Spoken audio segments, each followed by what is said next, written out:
Alors bonjour à toutes et tous. Daniel Milo, bonjour. Alors vous êtes philosophe, historien des idées, dramaturge et romancier franco-israélien. Vous avez fait dialoguer de nombreuses disciplines, sciences humaines, éthique, esthétique, logique, biologie. Dans votre thèse de doctorat Aspect de la vie, de la survie culturelle, vous avez cherché les lois qui président à l'entrée des auteurs et des œuvres dans le canon artistique et littéraire.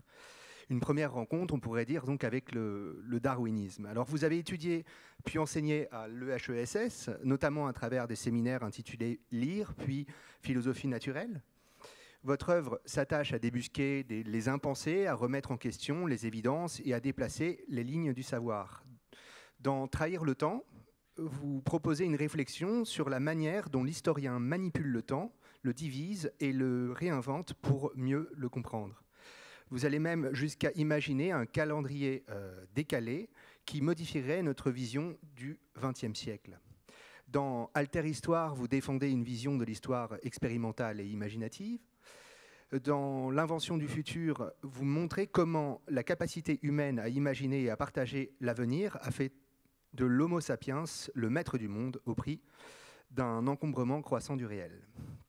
Enfin, dans La survie des médiocres, dont nous allons parler ce soir, vous remettez en cause l'idée reçue selon laquelle l'évolution ne privilégierait que les plus aptes.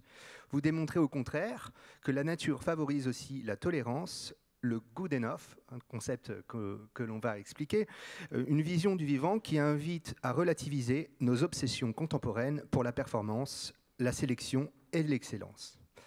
Vous vous appelez aussi à y réguler l'innovation qui peut être dangereuse. On le verra ensuite. Alors, pour commencer, on va parler un peu voilà, pourquoi vous dites qu'il y a trop de choses dans le monde. Alors, c'est quelque chose qui vous obsède depuis longtemps, je crois. Peut-être je vais lire là. Parlez près du micro, Daniel. Oui. Je vais lire juste les premières lignes. Il y a trop de choses dans notre monde, beaucoup trop. Il y a trop de types de céréales pour le petit déjeuner. Kellogg's a commercialisé 14 sortes de Rice Krispies depuis 1928. Trop de synonymes pour l'adjectif merveilleux.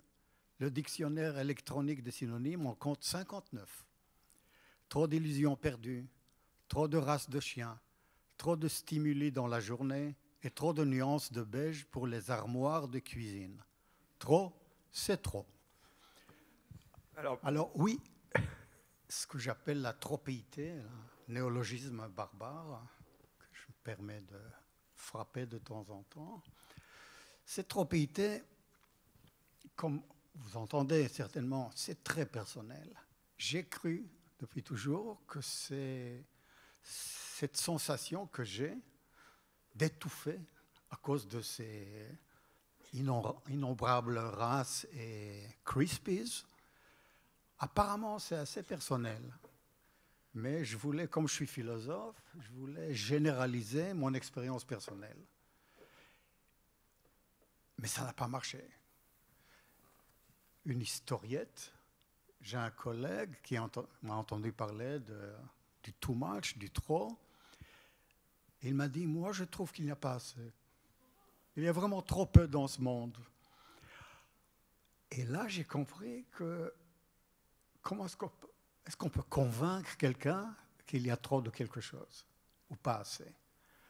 C'est soit, peut-être il y a 50% de l'humanité qui sent qu'il y ait trop et l'autre qui sent qu'il y ait pas assez. Ce qu'on verra à la fin, c'est cette sensation qui est très très personnelle apparemment et pas du tout philosophique, alors que je la croyais philosophique, c'est-à-dire qui s'applique à tout le monde. On verra vers la fin que, à travers ce livre, La survie des médiocres, ce travail, j'ai compris que peut-être ce n'est pas généralisable comme sensation, mais c'est tout à fait d'actualité pour notre pauvre planète. Donc, il y a certainement trop et trop et trop pour la planète. Et plus il y a de trop, plus la planète chauffe. Donc, j'avais raison, pas en tant que philosophe, mais en tant que citoyen du monde, je dirais. Ce qui est pas mal aussi.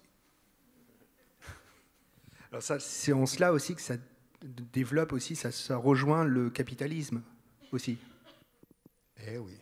le darwinisme. On parle du darwinisme, capitalisme, parce qu'on n'a pas encore la tropéité. Darwinisme, C'est trop. Oui. C'est trop. Oui, le capitalisme repose sur la surproduction et la surconsommation. Ça, c'est clair. Et ce que j'avance vers la fin du livre, c'est qu'il repose surtout sur la surinnovation. C'est-à-dire qu'on innove beaucoup trop. S'il y a tellement de modèles de céréales, c'est parce qu'il y a derrière quelqu'un chez Kellogg's qui cherche à innover, c'est-à-dire à lancer sur le marché d'autres et d'autres.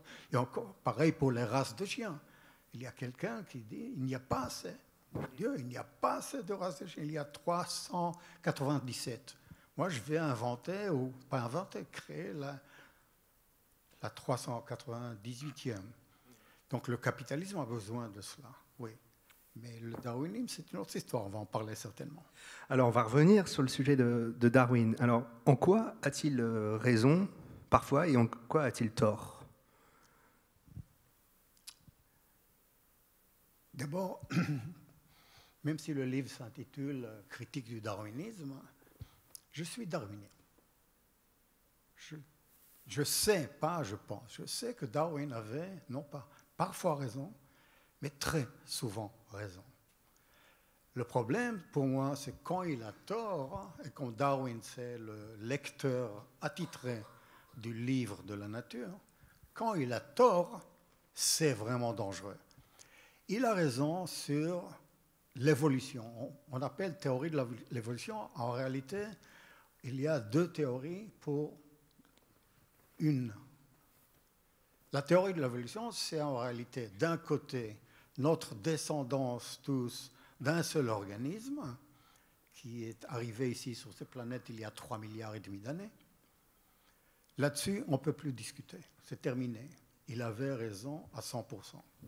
Donc la théorie de l'évolution, à proprement parler, c'est vrai. De l'autre côté, il y a la sélection naturelle. Et sur la sélection naturelle, il faut beaucoup débattre, parce que là, il a parfois raison. Ce que je propose, comme je lance comme ça des chiffres qui valent ce qu'ils valent, la sélection naturelle, qui est pour nous la plus pertinente pour notre débat aujourd'hui, parce que le capitalisme ne repose pas du tout sur la descendance de tous les êtres d'un organisme, mais sur la sélection naturelle. La sélection naturelle est très discutable, parce que ça marche, moi j'estime, entre 5 et 10% des phénomènes de la nature naissent de la sélection naturelle. Les autres, plutôt de ce que je propose ici, de la tolérance naturelle, ou l'indifférence naturelle, ce qu'on appelle aussi le good enough. Le good enough, alors c'est la traduction de médiocre, on peut dire, ce fameux médiocre du titre. Non. Expliquez la traduction, comment ce titre a été traduit en français. D'abord, soyons francs, médiocre, savant. C'est très sexy comme terme. Il y a de la provocation, bien entendu, dans la médiocrité. C'est l'idée entre l'excellence, entre l'excellent et le nul. Simon, vous l'appellerez comment? Qu'est-ce qu'il y a entre l'excellent et le nul? Passable. Passable. J'ai failli écrire aussi passable. C'est vrai. Vous n'auriez pas eu un deuxième tirage, je crois, ni un troisième. C'est-à-dire la survie des passables, vous voyez? Mais alors, c'est la moyenne, hein, disons la moyenne, mais la moyenne, non, c'est trop neutre. Mais c'est passable, oui. C'est-à-dire que c'est good enough, dans le sens que c'est suffisant pour survivre et pour se reproduire. C'est tout. Ça ne dit rien sur la qualité autre que ces deux exploits. Survivre et se reproduire. Ça s'arrête là. L'excellence, c'est une autre histoire, ce qu'on appelle la survie du plus apte. ce concours qu'on veut que la nature soit la reine. C'est une compétition permanente entre des excellents, etc. Et ce que je demande dans le livre, que c'est faux. C'est faux. Mais alors, pour en revenir au marketing, vous expliquez que Darwin lui-même doit en partie son succès à de grands coups marketing. Vous pouvez y revenir? Bien sûr. Oui, c'est un génie, point. Et c'était aussi un génie de marketing. Dali, un petit peu. Pardon? Comme Dali, un petit peu. Si on veut, si on veut. Donc, il a eu une idée. L'idée, c'est la sélection naturelle. C'est une très belle idée. Mais c'était une nouvelle idée. En 1859, quand il a lancé cette idée, dans l'origine des espèces, personne ne connaissait. Par contre, les Anglais du 19e siècle connaissaient tous la sélection artificielle, savoir la domestication. Ce qu'il a fait pour naturaliser, c'est-à-dire pour faire accepter la nouveauté qui est la sélection naturelle, il a dit, vous savez, ce n'est pas si nouveau que cela. Vous connaissez cette idée, mais à travers les chevaux, les chiens et les plantes domestiques. C'est ça ce qu'il a montré, ou voulait bien montrer. Donc ça a beaucoup aidé. C'est-à-dire comment lancer l'inconnu, on le lance à travers l'archi-connu. Ça, c'est la première chose qu'il a faite. Et on va en parler, j'espère, un peu sur ce que j'appelle le péché originel de Darwin, c'est qu'il n'arrivait pas à se séparer de ce coup de marketing, ou on peut même appeler un coup de pédagogie. Je vais vous expliquer quelque chose que vous ne connaissez pas. À travers, ça on le fait souvent, on le fait tous. On fait avec les enfants aussi. Je vais vous expliquer ce que vous ne connaissez pas à travers ce que vous connaissez. La sélection naturelle à travers la domestication. Le drame, ce que j'appelle le péché, la tragédie même, c'est qu'il n'arrivait pas à se séparer de ce coup de marketing ou de pédagogie. Après, il y a d'autres. Et on va venir, évidemment, vous pensez surtout à la girafe. C'est une des icônes, d'ailleurs, icône titre du premier chapitre. C'est l'icône des icônes, oui. Le livre est divisé en 3. La première partie s'appelle Icônes.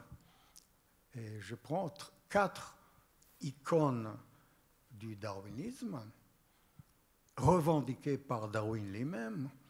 Et la première, c'est la girafe. Et là, il a pris évidemment l'animal qui nous frappe le plus, qui est un animal impossible, même si impossible n'est pas français, mais quand même, c'est énorme, cet animal, elle n'est pas croyable. D'ailleurs, tous ceux qui ont vu la girafe depuis Alexandrie, 3e siècle avant Christ, n'ont pas cru, n'en revenaient pas. Maintenant, nous sommes habitués à la girafe, on l'a vu souvent, mais regardez avec des yeux vierges cet animal, ça veut dire quoi? Il est absurde dans sa disproportion, dans sa taille, et aussi, il est absurde dans, ça, on va en parler maintenant, n'est-ce pas? Bien sûr. Il est absurde par sa façon d'accoucher. Donc c'est un très mauvais élève du darwinisme, on pourrait dire. C'est vraiment, oui, il est pire que médiocre. En tant qu'élève du darwinisme, il est vraiment archi nul, parce que elle, la girafe, c'est quand même elle. La girafe, je raconte un tout petit peu comment je suis tombé sur la girafe. J'avais coutume d'emmener mes étudiants de l'école de hautes études. Chaque année, dernière séance, je les emmène dans un lieu, dans un monument, dans un musée. Et là, je les emmène au jardin des plantes. Et chaque étudiants devaient parler de la tropéité à travers un animal. On a commencé la visite avec le paresseux. Il y a 5 individus de girafes, c'est ça? Il y a 5 individus de girafes, il me semble. Dans le jardin des plantes? Oui. Ils n'y sont plus. Ils ont été renvoyés, c'est trop grand, renvoyés à Vincennes. Mais à l'époque, oui, ils étaient là encore. Donc on a commencé le tour guidé avec le paresseux, qui est vraiment l'idéal. Et lui, il est un excellent élève à la fois du capitalisme et du darwinisme. Il est très économe dans ses efforts. Vous connaissez le paresseux, j'imagine. Il ne fait pratiquement rien. Et ça marche. C'est comme Alexandre le Bienheureux, ceux qui se souviennent de ce film. C'était un Alexandre, il ne fait rien. Donc on a commencé avec le paresseux et on termine le tour avec la girafe. Nous, on était sûrs qu'on va parler de la girafe à cause de son cou, qui fait quand même 2 mètres. Eh bien non, l'étudiante qui nous servait de guide nous a appris que la girafe accouchait debout. D'ailleurs, elle vit debout. Elle vit debout, tout le temps. Donc elle ne peut pas s'allonger pour accoucher comme d'autres bêtes.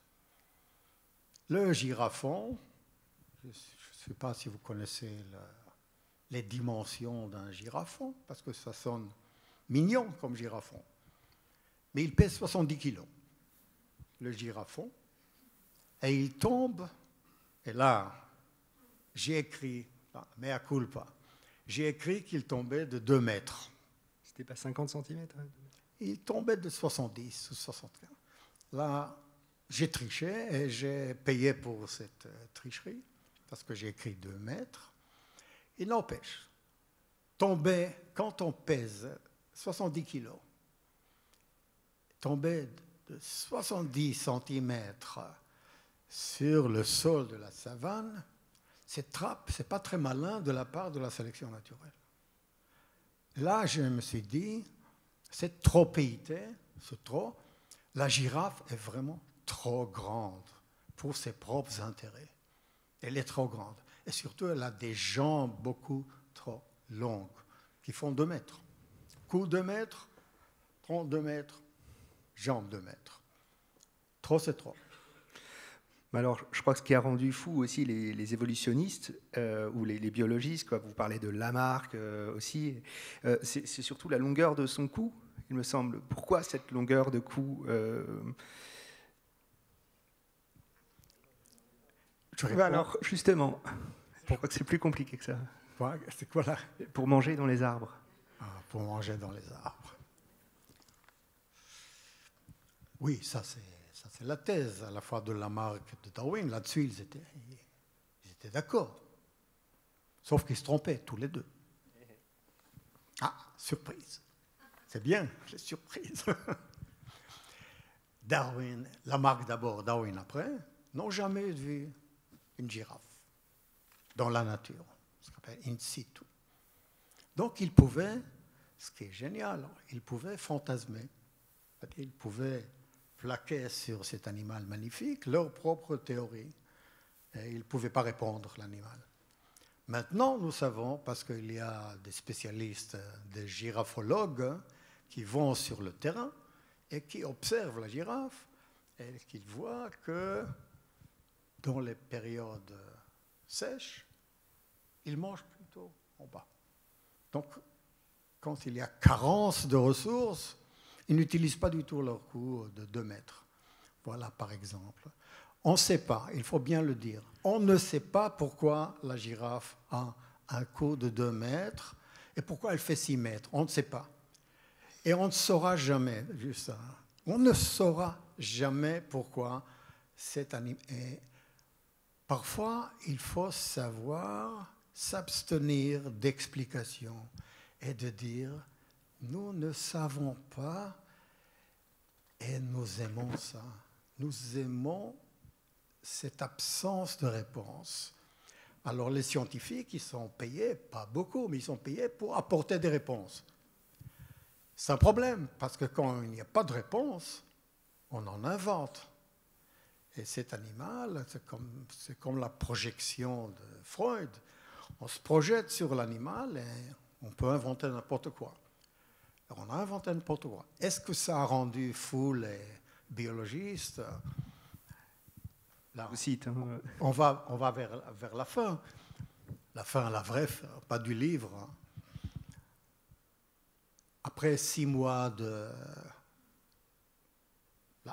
que le livre est sur le marché, on en parle pas mal, les biologistes sont devenus vraiment fous. Je peux le dire, c'était une hystérie collective, ça existe, l'hystérie collective. Il y a un manifeste contre ce livre. Imaginez, contre ce livre. 140 biologistes. C'est un livre technique, quand même. Qu'est-ce qu'ils veulent? 140 biologistes ont signé une pétition contre ce livre. En plus, une pétition, vous avez eu des pétitions. Mais ça, c'est une pétition scientifique. C'est-à-dire, c'est une pétition avec des notes en bas de page et une bibliographie. Donc, c'est fort, quand même. Oui, oui. Il y a même une vidéo qui dure 3 heures, en 3 vidéos en fait, hein, où un biologiste donc, s'attaque à votre livre et il avoue au tout début de la vidéo ne pas avoir lu votre livre. C'est incroyable d'avoir tenu... C'est du génie. Ils ont lu... Non, ils n'ont pas...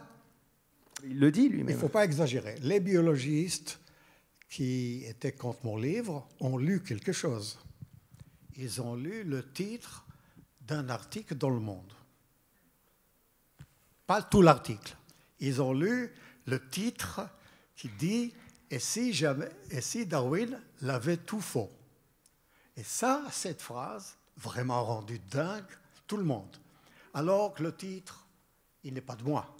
Parce que la 4e...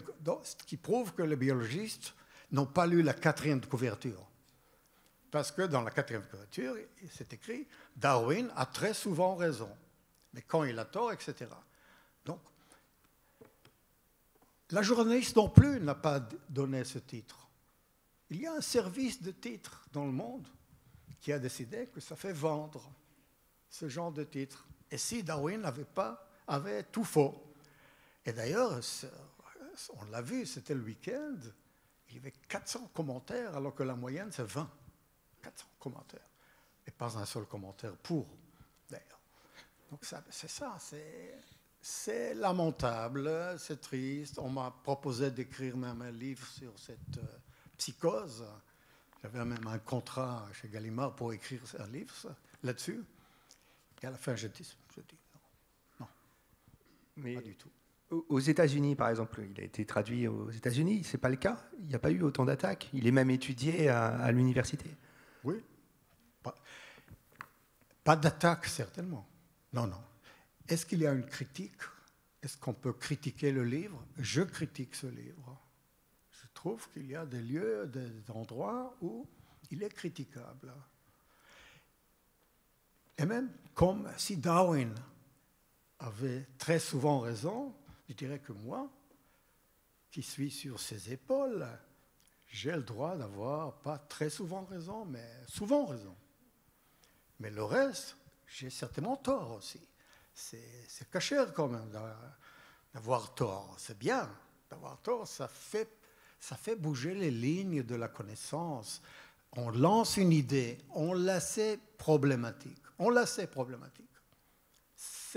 Ça fait partie du jeu. Et on soupçonne... Je peux raconter ma propre expérience. Je lance une idée. Je la sens problématique. Mais je me dis, allez, on teste. Napoléon, on s'engage et on voit. On verra ce que ça donne. La plupart du temps, ça ne donne pas grand-chose. Mais de temps en temps, vous lancez une énormité et jackpot. Cette énormité est vraie. Mais il ne faut pas avoir peur, pas froid aux yeux. On lance même ce que j'appelle une bêtise. Et on voit. Moi, je dirais, ça dépasse le livre, mais je parlerai de mon expérience quand même de quelques années. Pour faire avancer la connaissance, mais aussi pour être artiste, mais aussi pour être bon capitaliste. Il ne faut pas avoir peur du ridicule. C'est-à-dire, il faut accepter d'être ridicule. Et parfois, en étant ridicule, on tombe sur le bon, le beau ou le vrai, ou les trois. Ou en tout cas, créer de l'étonnement par le ridicule. Et justement, comment Darwin a réussi à faire passer les lecteurs de l'étonnement à l'évidence? Vous en parlez dans votre deuxième chapitre. C'est grâce à la domestication, c'est comme ça qu'il l'a fait. Péché originel de Darwin. Ouais. Mais je préfère plutôt faire l'éloge de Darwin, parce que dans le livre, je le critique. On va parler dire du bien de Darwin, non? Mais l'étonnement, écoutez, quand vous voyez la sélection naturelle en action, l'étonnement s'impose. Il y a un chapitre dans le livre sur une autre icône du darwinisme qui est les îles des Galapagos. Et là, il y a le pinson des Galapagos, qui est lui, l'élève idéal de Darwin.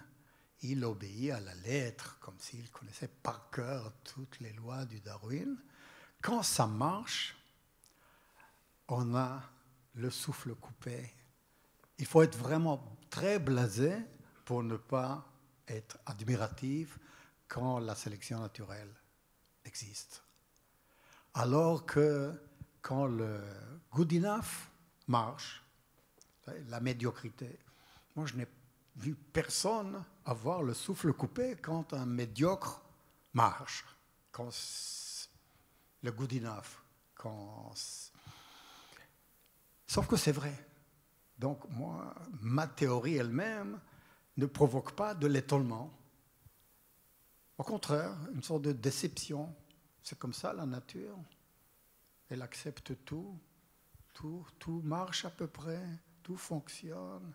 Il suffit de survivre tout en étant large ou faible, comme dit là, c'est quatrième de couverture.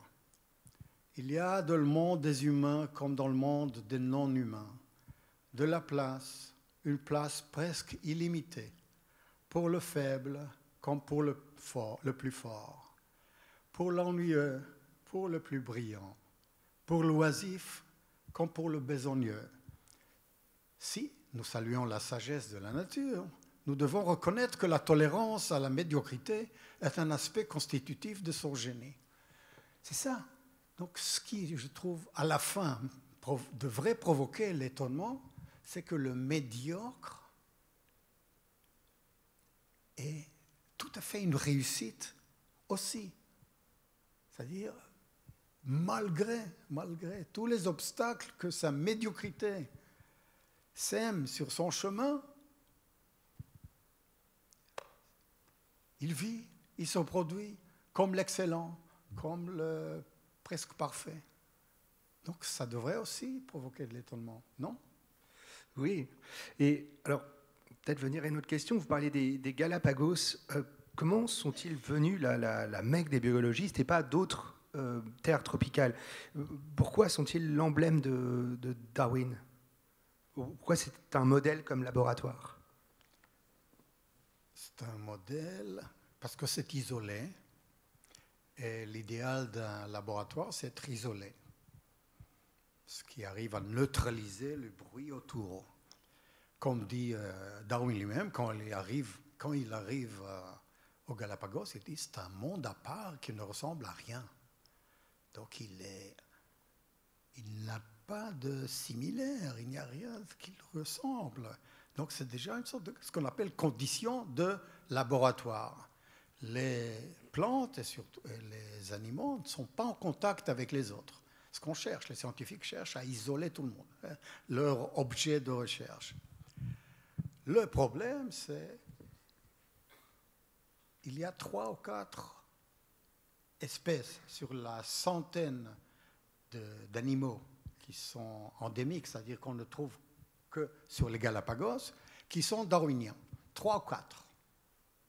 Après, il y a une dizaine qui s'intéressent à Darwin, les espèces qui trouvent que Darwin peut expliquer quelque chose dans leur propre existence.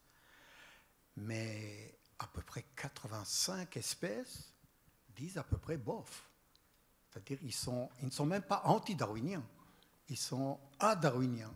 Donc ce qui se passe, on prend l'île de Galapagos, les îles, l'archipel, les îles de Galapagos, on trouve un exemple magnifique de la théorie et on décide, waouh, c'est l'emblème.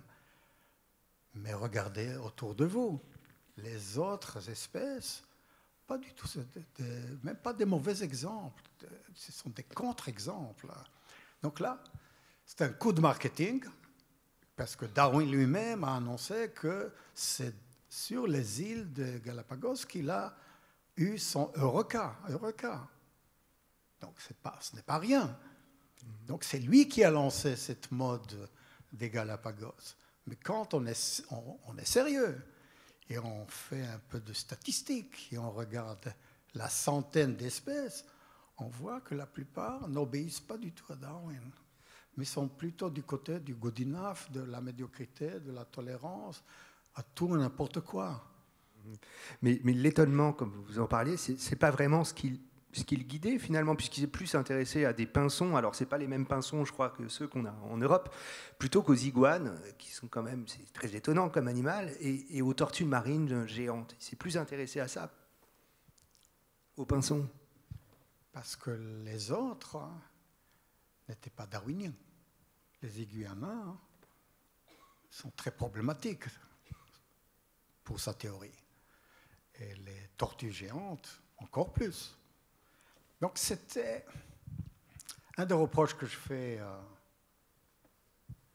c'est cette faculté d'ignorer ce qui ne correspond pas à votre théorie. Et ça, c'est gênant parce que... C'est le biais de confirmation, je crois. Oui, parce qu'un scientifique, il est payé pour parler de la réalité telle qu'elle est, et pas une partie de la réalité. C'est le contrat de citoyenneté, je dirais. Et là. Et quand je parle comme ça, oui, alors les biologistes ne sont pas contents de moi. Et je comprends.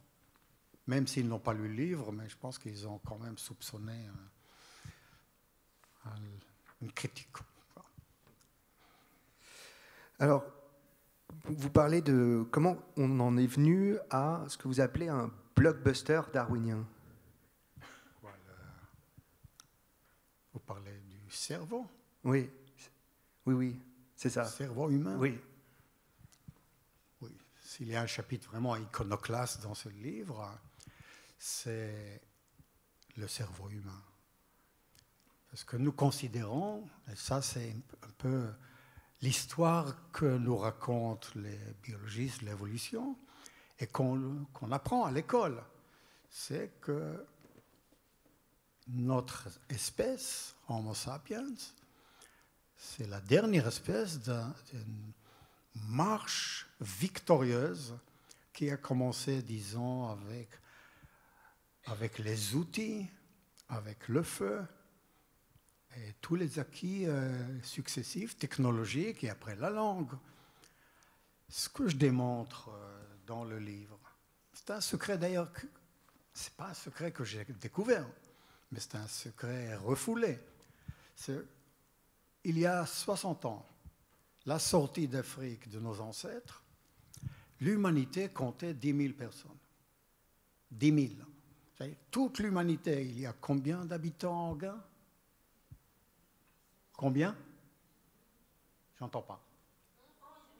11 000.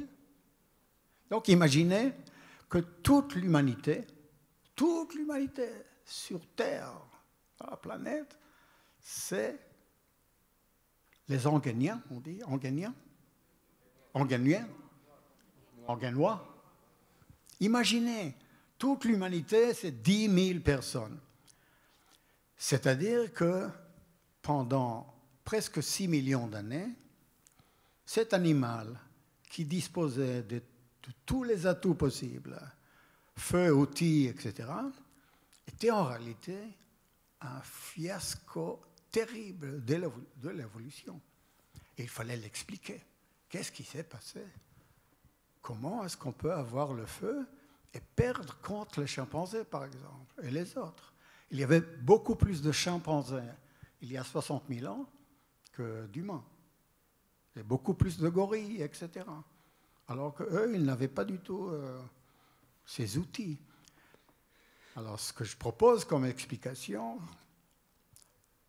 le problème des humains, c'était le cerveau. Le cerveau était trop grand. Là, on revient à la tropéité. Le cerveau était beaucoup trop grand pour le canal d'accouchement, ça s'appelle ça? Le canal de l'accouchement. Beaucoup trop grand. Normalement, idéalement même, je dirais, une femme humaine devrait accoucher après 21 mois de grossesse. 21. Pour que le bébé sorte en bonne forme. Le problème, c'est que le canal ne permet pas ça. Donc, on a trouvé une sorte de compromis. La femme aimerait bien 7 mois, le bébé 21. Ce que j'appelle le grand compromis de l'histoire, c'est 9 mois. D'où sort un bébé qui ne peut pas ni contrôler, ni rien. J'ai dit à ma fille une fois, quand son bébé avait 3 mois, je dis, regarde, ton bébé, c'est une chose, c'est même pas un humain, c'est une chose. Le chien, le chiot, les mouches, tout ce qu'il y a autour sont des génies à côté de cet être. Et tout cela à cause du cerveau qui a obligé les femmes d'accoucher, non pas après 21 mois, mais après 9 et encore, on en meurt. Parce que 9, c'est trop. L'idéal, c'est 7. Donc ça sort dans sa chosité, ça sort comme une chose, vous le savez. C'était votre façon d'exprimer votre joie d'être grand-père. Donc. Et alors pourquoi donc, l'Homo sapiens, c'est à la fois l'espèce la plus inefficace, la plus gaspilleuse, la moins optimisée, la plus diversifiée pour des raisons farfelues, et à la fois une espèce indestructible? Alors elle est gaspilleuse, là on l'a compris. Avec Kellogg's et les synonymes et les illusions perdues et les races de chiens, c'est gaspilleux. Parce qu'il y a très très peu dans notre vie qui sert notre survie. Nous allons tous survivre sans cette séance, n'est-ce pas? On le fait tous dans le luxe. Nous vivons une vie de luxe, pratiquement tout le temps. Et c'est pour ça que l'industrie du luxe, dans le sens que loisir, c'est l'industrie dont la croissance est la plus importante. Donc on est dans le gaspillage. Mais on ne peut pas perdre. Donc nous avons gagné dans la lutte pour la survie, et c'est pour cela qu'on peut se permettre tout cela. Et on l'a gagné grâce à une invention qui s'appelle le futur. Un animal qui peut se projeter pas dans l'avenir, pas dans 5 ou 10 ans, mais qui peut prendre un rendez-vous avec Angela et Simon demain. Hein, un animal qui peut dire à autrui, on se voit demain et on fait ceci ou cela, et faire des projets, pas lointains, mais une journée. C'est tout, c'est-à-dire qui dépasse la nuit, est imbattable. On ne peut pas battre cet animal. Donc nous sommes là pour toujours. Et quand on dit que l'homme va se détruire, non. Il est excellent dans la destruction des autres espèces, mais lui, il est vraiment indestructible. On nous raconte que le nucléaire va nous exterminer. Et le réchauffement climatique va nous exterminer. C'est faux, c'est faux. Je dirais hélas. Hélas dans le sens que si c'était vrai, on aurait changé de voie. Mais vous vous souvenez combien d'humains étaient là il y a 60 000 ans? 10 000. Après un holocauste nucléaire, holocauste climatique, combien resteront dans les abris atomiques et autres? Disons 10 millions de personnes. Avec 10 millions de personnes, on peut redémarrer la machine sans problème. Et dans tous les calculs que j'ai lus, dans les perspectives, qu'est-ce que ça va donner, le nucléaire, une guerre atomique totale? On parle peut-être de la mort de 10% à peu près des humains, 20%. C'est-à-dire, il restera encore 7 milliards. Nous sommes indestructibles. Et chemin faisant, avec notre tropéité, en fabriquant trop, en consommant trop, nous sommes indestructibles et nous détruisons les autres, Et les plantes, les animaux. c'est là que vous faites le lien entre le good enough aussi et le réchauffement climatique dans le 3e chapitre, qui est de la sortie d'Afrique au réchauffement climatique. Tout à fait. Si nous savions accepter, si nous étions vraiment tolérants envers l'inefficace, le médiocre, le non optimisé, le non maximisé, si on pouvait ne pas exiger depuis l'âge de 3-4 ans et même avant nos enfants, nos élèves d'exceller tout le temps et après de se renouveler, ne pas stagner tout le temps, cette exigence, ne pas faire de surplace, n'est-ce pas? Eh bien, la Terre souffrira moins de nous, souffrirait, je dirais. Mais on ne peut pas, on n'arrive pas. On a un cerveau qui exige toujours plus. Vous vous souvenez, il y a un livre de François de Cluzet, toujours plus, il y a 40 ans. C'est vrai, il a bien résumé l'homme, Homo sapiens. Toujours plus. Si on pouvait accepter cette tolérance au good enough, et on accepterait que parfois le juste est ce qu'il faut et pas plus, oui, la planète aurait plus de chance. Et nous aussi. Alors, dans ce même chapitre, vous parlez de la passion du changement pour le changement aussi, qui, je cite, mena les Africains en Sibérie, en Alaska et au Groenland, et qui est similaire à celle qui commande les longues queues nocturnes devant les boutiques Apple avant le lancement d'un nouvel iPhone. C'est elle qui exploite l'obsolescence programmée, c'est-à-dire? Je dirais que l'obsolescence programmée, qu'on attribue juste aux capitalistes, vous savez, il y a une ampoule qui peut durer éternellement. On a la formule pour des ampoules éternelles. Vous le saviez, ça existe. Mais les capitalistes disent, oui, on va être tous au chômage. Mais l'obsolescence programmée, elle est non seulement capitaliste.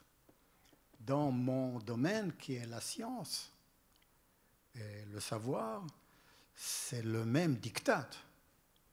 Innove ou Passe à la trappe.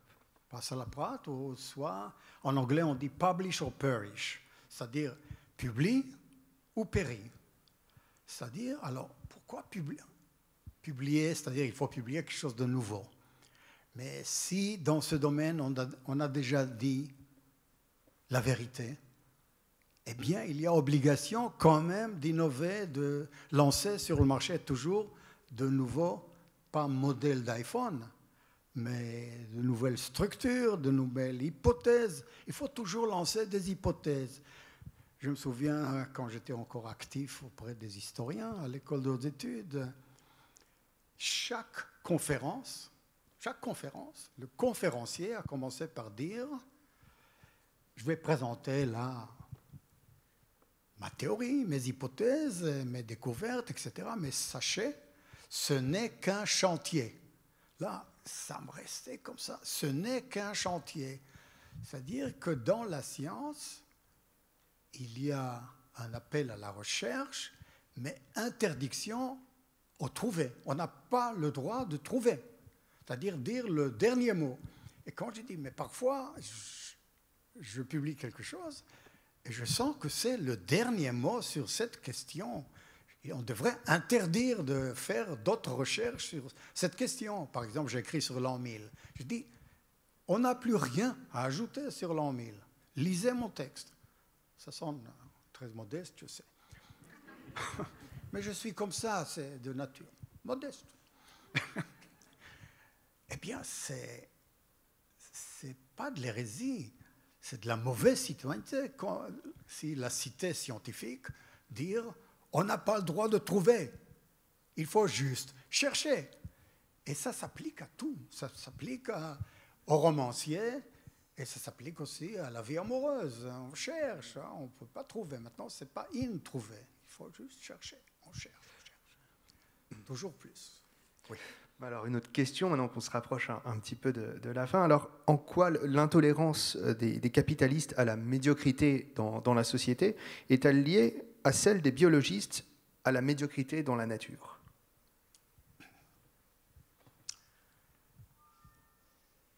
D'abord, la sélection naturelle, c'est l'idée. C'est l'idée de la sélection naturelle. On n'entend pas? Maintenant, c'est bon. C'est bon? Excusez-moi. C'est l'émotion. La sélection naturelle, par définition, on parle en anglais, le terme c'est survival of the fittest, la survie du plus apte. Et c'est le plus rapide, etc., etc. Le plus, cette obsession du plus, ou en anglais, le EST, le suffixe EST, fittest, quickest, etc. Qui est, il faut bien dire, notre obsession à tous. On cherche le EST, le plus. Donc forcément, si la sélection naturelle, il y a d'innombrables candidats de girafes, par exemple, il y a uniquement celle qui a le plus long queue, pas le cou, pas queue, cou. Et jambes, mais on ne parle pas des jambes. Cou qui va survivre. Et les autres, comme vous dites, passent à la trappe. Ça, c'est le modèle. Donc, l'idée même, la théorie même, affirme qu'il y a une chance de survie uniquement aux excellents. Et les médiocres, tant pis pour eux. Donc, ils vont peut-être vivre, mais pas survivre génétiquement. Ça, c'est la théorie biologiste. Le capitalisme, ça vous connaissez, on connaît bien le capitalisme. C'est toujours la même histoire. Les compagnies, les boîtes qui ferment la porte, qui licencient tous ces modes de licenciement, c'est pareil. C'est toujours pareil. Ce que j'appelle l'alliance objective. Ce qui m'intéresse et ce qui a lancé ma trajectoire même, je dirais, ma croisade, on peut parler ça. C'était vraiment une croisade.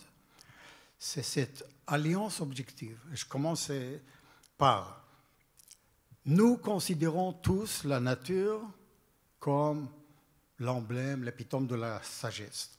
C'est-à-dire la nature sait ce qu'elle fait. Elle ne peut pas se tromper. Ça, on le dit. Et on trouve ça dans cette idée, cet axiome, dans toutes les civilisations.